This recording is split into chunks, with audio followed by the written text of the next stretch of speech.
First of all, I would like to thank the organizers of this conference for inviting me and to be in such a lovely place. And I'm so happy that at least I get a bit of sunshine, because the weather in Friesland has been like winter time almost. We didn't have any spring, and we moved onwards to the summer, but the summer is really, really cold. So I'm glad to be here. I forgot my presentation.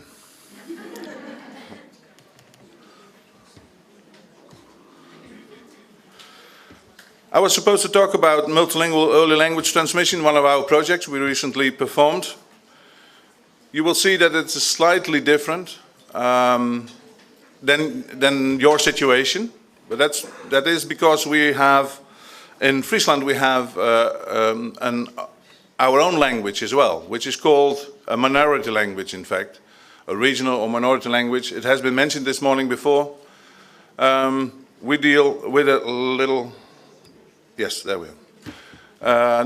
A slightly different situation, but I hope that you will find details of interest for you, and perhaps some elements will be of interest and inspiring for you.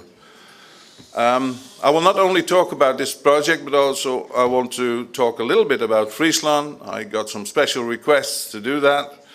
And of course a bit about my background work, this MacArthur Research Center on multilingualism and language learning, and a bit about the education situation in Friesland, dealing with also a minority language. It's, as you know, the Netherlands is a very small country. It has 12 provinces, and Friesland is actually one of those provinces. It's situated in the north of the Netherlands. The Netherlands have approximately 17 million inhabitants. So it's really a crowded piece of land over there. But in Friesland live about 650,000 people. And because some of you didn't know what Friesland actually was, these are the kind of projects which are quite well known.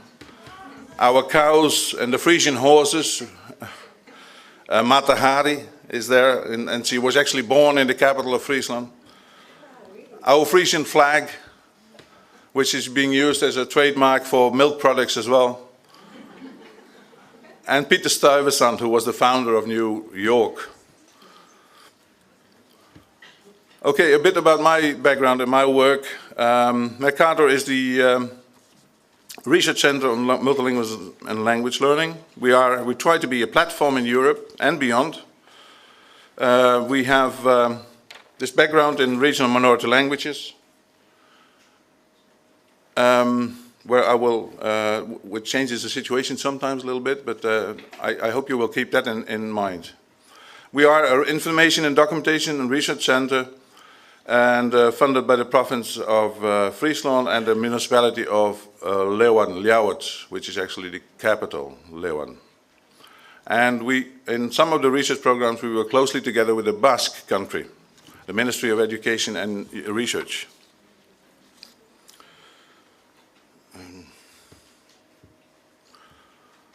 We cooperate in a number of European networks. Some of them have been mentioned this morning. For example, the Civil Society Platform on Multilingualism, in which I am proud to work together with Bessie and honored. But also the MacArthur is also part of the MacArthur network of language diversity centers throughout Europe. The UNAM, a universities network on multilingualism, and also the Network to Promote Linguistic Diversity, also known as NPLD shortly, which is doing quite a lot of work in terms of policy. Our activities contain research, publications, databases, networks of schools, conferences, projects, and Q&A services, and some of the items I will highlight a little bit. Our fields of research are mainly early language learning, of course. We just started a new language survey in Friesland about the situation and how our language is actually doing. We have been close, it's been closed, the project has been closed now, but working in the Language Rich Europe, LRE project, with, also with Bessie. And we do research in the area of new technologies, for example, also in e-learning and social media. And you will understand that social media has a special impact on our languages, especially for minority languages. It creates opportunities. It has been regarded as a danger, but it is also creating opportunities, in my opinion. Also, the application of the Common European Framework of Reference and the European language portfolio for smaller languages in Europe is one of our fields.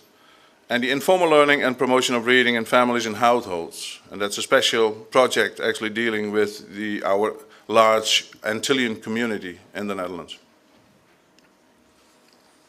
I can talk for hours on these subjects. You will understand each of them contain normally one or more projects, and all of them are worthwhile to talk for an hour at least, but I will keep it short in that sense. If you have any questions about these topics or projects, please come to me. I'll be around till tomorrow morning. Some of our publications are mentioned here. Of course, our research reports, articles, and we have a monthly newsletter. Also, we have a 3-monthly newsletter for the network of schools, which I will mention later. And this regional dossier series, which there are more than 40 of them, each describing the situation of a language in an area, bilingual areas most of the time, and their impact on education and the education system. They are all in the same way structured, so they make it quite easy to do research. This is the network of schools. Every dot is representing one or two or even more schools, and that's also because of they're concerned in pre-primary and primary and secondary education. As you can see, all schools are based in areas where they have, in principle, already a bilingual situation. We organize conferences. We just organized in January a symposium on multilingualism and multiculturalism. There was for the event of the 75th anniversary of the Frieske Academy and 25th anniversary of the MacArthur Network. We had our workshop of the Language Rich Europe project in Friesland, and the day after tomorrow we will organize a pre-conference on multilingualism, multiculturalism in London. And in October 23 and 25 we organized this expert seminar on the cultural dimension in school curricula. So if you are interested to visit Friesland, please visit one of our events. There's an ideal opportunity.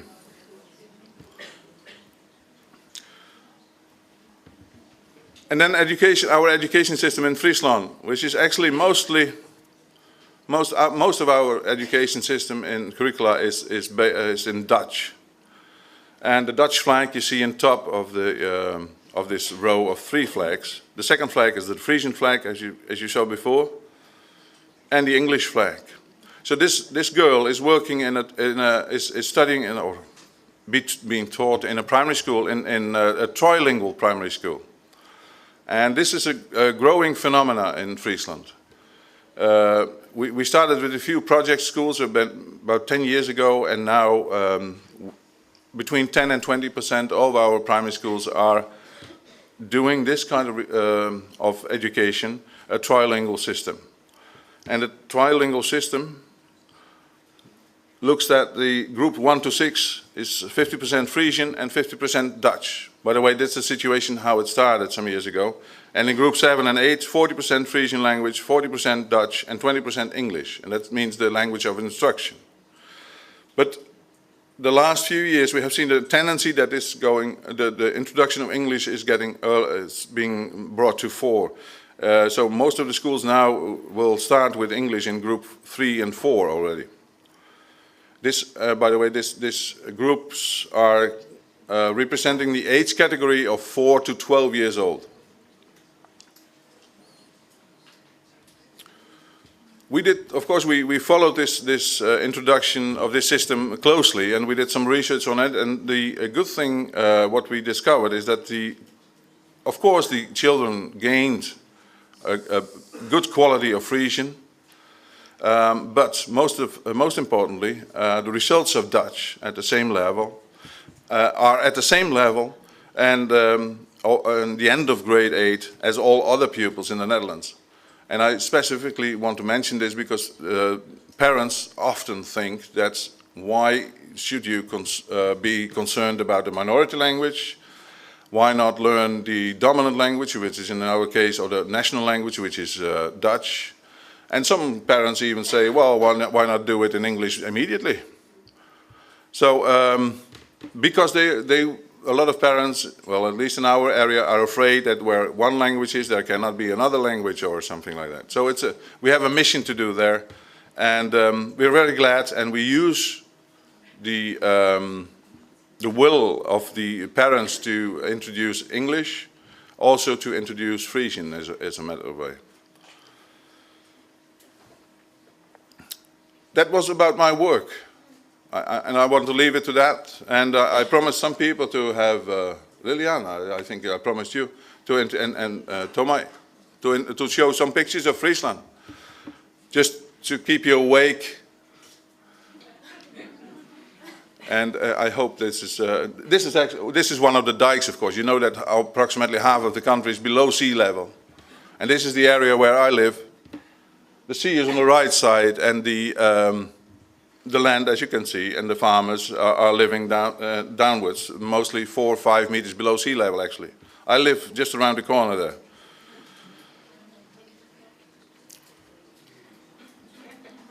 And what we love to do is ice skating. I don't know if you can see it, but this is what we do in wintertime. And everybody, well, I told someone yesterday when it starts freezing, the Frisians defreeze, actually. And they're building parties, and they're having a lovely time. And you can imagine, I think, that it is beautiful to be underwater and discovering your country in a completely different way.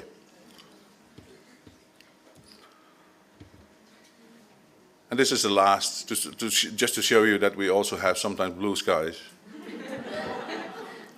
This is actually, this picture was taken on a conference 2 years ago, and you see all those people in a boat there, and it's a traditional sailing boat used to travel between Friesland and Amsterdam before. These are all conference participants. So you know what to expect then. And we had 2 or 3 of these boats, and we were sailing on a lake. We had a lovely time and lovely weather. So. And then the Multilingual Early Language Transmission project, the MELT project, was a Comenius project. And funded by the European Commission. The project started in 2009 and ended in early 2012. And this project was very successful, we may say, because as a result of this project, the government of the province of Friesland and Brittany has funded the dissemination of MELT products in 2012, and they are still doing that. And the materials which came out of this project were distributed and are still printed and translated in other languages. But this is typical a kind of project which was dealing with this in these bilingual areas where we reside. And you see that all these areas being project partners are also areas where more than one language is the mother tongues. In most cases, the children are, we could say, fully bilingual. Also for a Frisian case, by the age when they are about 6 years old, they speak fluently English and, fluently Frisian and fluently Dutch.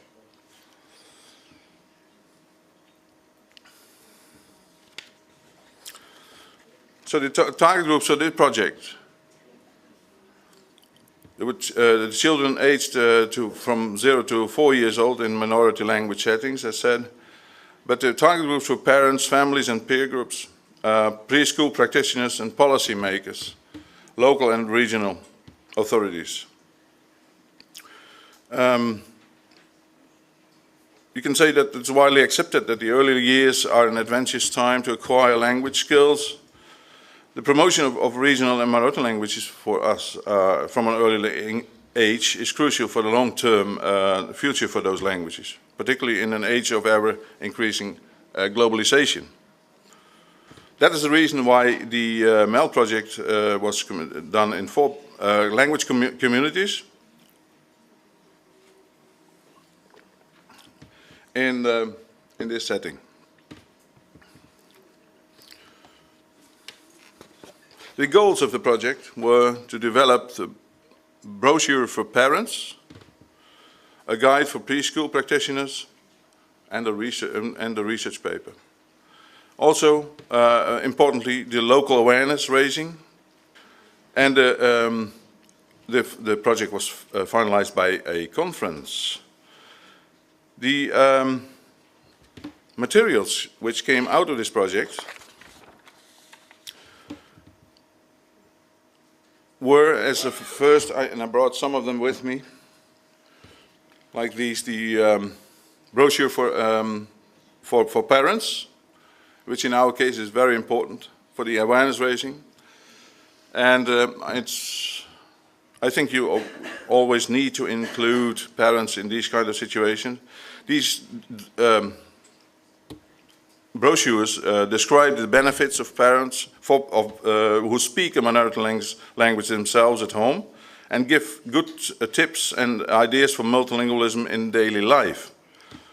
This brochure takes into account the different language situations in Europe, and has been translated into at least 8 languages of the participating MEL partners, but also in some other languages you see down there: Arabic, Portuguese, Turkish, German, and Low German.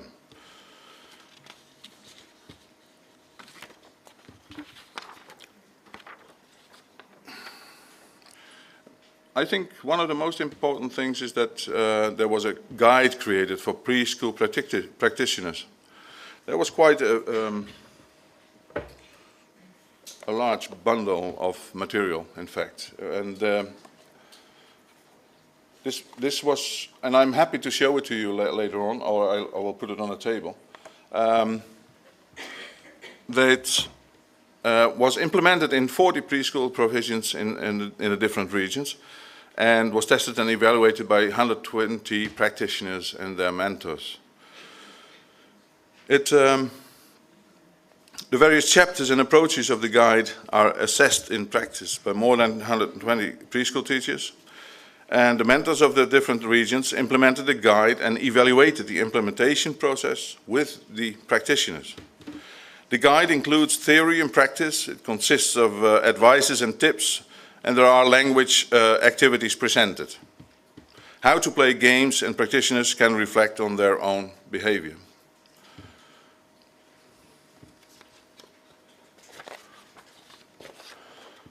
So it uses the adults as the linguistic role models, and based on this research, the key concept were adults using, as said, as a linguistic role models, and to raise the awareness of the practitioners on their own vocabulary and language behavior. Interaction, for example, through telling stories and asking questions. There is a section on how to observe and record children's language or languages. The guide is in support with the social environment of young children. It provides ideas on how to work with themes in a minority language, and the MEL guide suggests the use of picture cards and concrete materials to make new words visible and to practice the target language in a variety of linguistic settings.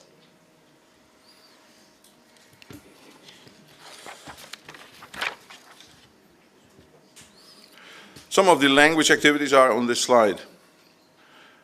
The first little man on the left is the Tomke, one of the major children symbols in Friesland, and he understands and speaks the Frisian language, and Duwin, the wizard, he only understands and speaks the Welsh language. Research shows that using a minority character and using the other concrete materials are one of the approaches that are successful to achieve the described goals on this slide.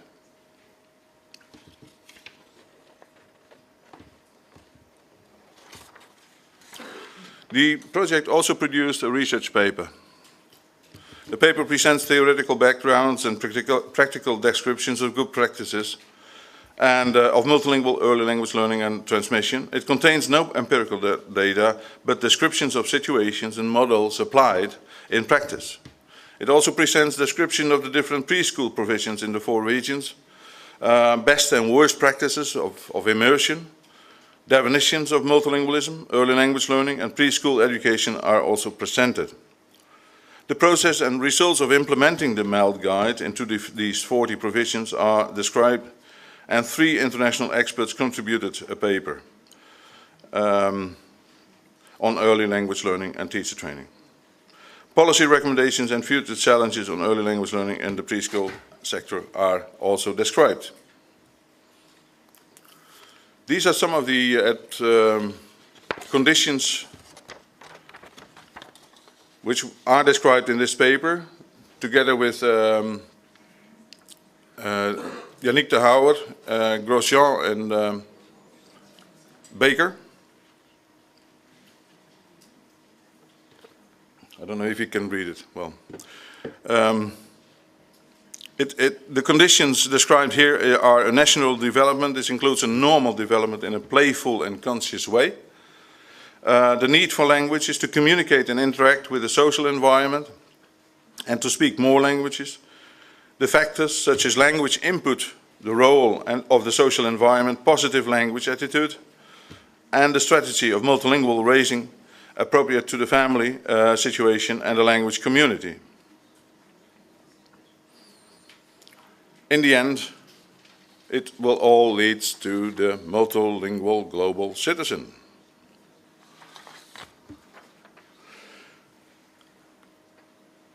Some of the best practices described.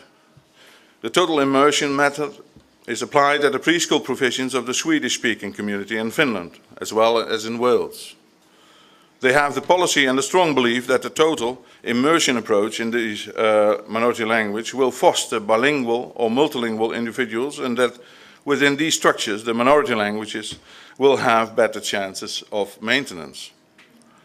In Friesland and in Brittany, it's on the contrary. The minority languages are less vital in terms of language prestige, their precision and function in education, and with respect to language use in public structures and provisions which apply to total immersion. Although experts agree that also in those regions the immersion approach would be beneficial for the children involved. In these regions, more often the part-time immersion or two-way immersion is applied. In one-way immersion, some of the teaching time is in the target language. In two-way immersion, 2 language groups can learn each other's language by working for some of the day in one language and the rest of the day in the other. The intention is that children in Friesland become bilingually fluent in Frisian and Dutch, and preferably trilingual with respect to English. The concept of trilingual schooling in the province of Friesland has been developed over the last decade and has proven to be successful at a growing number of primary schools.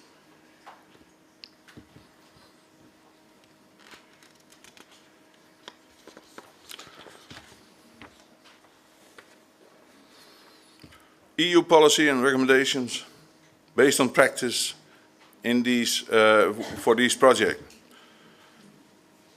It's to bring a conscious and explicit language policy into practice requires good skills, from preschool practitioners to offer young children a rich language environment, including enough input in the minority language. Fortunately, these observations fit very well with the theoretical notions and analysis in literature and policy documents. But it still needs to be brought into practice. The future challenges coming out of this project is the focus of the MELD project was raising awareness and strengthening the upbringing of children in the early years from birth till primary school, either in a minority language or bilingually. But most early year provisions across Europe are dealing with children with a different linguistic background, including migrant languages, regional and minority languages. That's still a challenge for the future. Also a challenge for the future is the continuity from preschool to primary and secondary education. It has been mentioned before. The transfer between preschool teacher and the primary school teacher, and the training of preschool practitioners who have seldom well-trained background, especially in a minority language. The dissemination in Europe, the MELD products had to be developed to each partner's satisfaction, but are also useful in other settings and regions of Europe, and it also has to be useful in this digital and social media environment. That brings me to the end. Evgaristo.